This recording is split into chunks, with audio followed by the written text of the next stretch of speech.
Hi guys! So today's video is going to be about a face wash, a natural homemade face wash.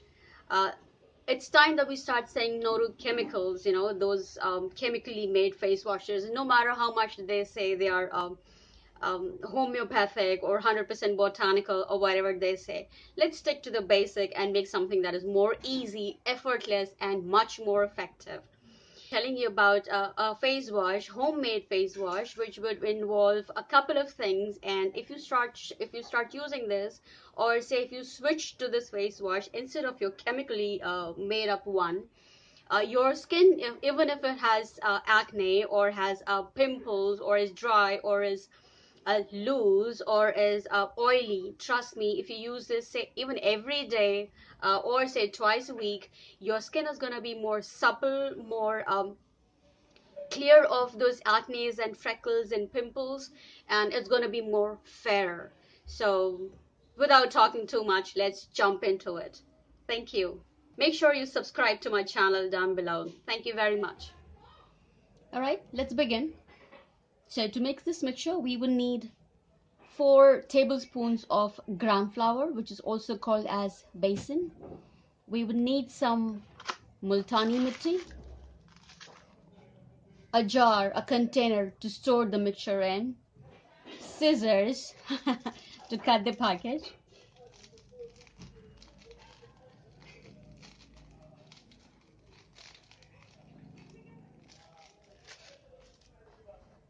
so we need equal amount of gram flour and the multani mitti.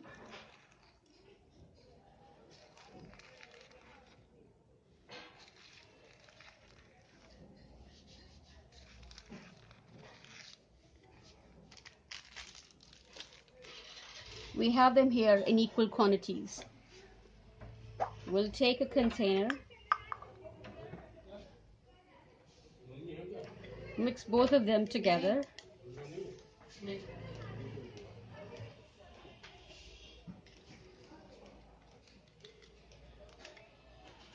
and mix them really well.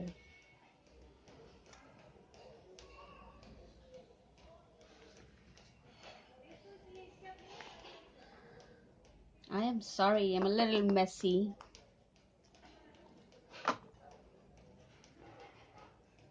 Let me try a toothpick. Yeah, this is better. So now once this is done, you can also store it in your bathing area, and before you actually start a shower, take this, wet your face, take this on your hands, your palms, wet it, and then put it on your face. You need to work it in. You really need to massage your face with this. If you have a dry skin, you could use water. If you have, I'm sorry, if you have dry skin, I would suggest you use milk and to mix this. And if you have oily skin, water is always preferable. Leave it on for 2 minutes and then wash it off. So once this is done thoroughly, it would look something like this. There are still those little lumps. Make sure you do not have any more lumps left. So mix it really thoroughly well. And once it's done, make sure you don't damp it. Take a spoon of it, take a little bit of it like this. Pour some water or some milk, rub it thoroughly, and then use it. Do check it out and let me know, did it really work for you? I promise you this would definitely work for you. Thank you very much for watching. Please subscribe to my channel and like, share, and hit. Bye bye.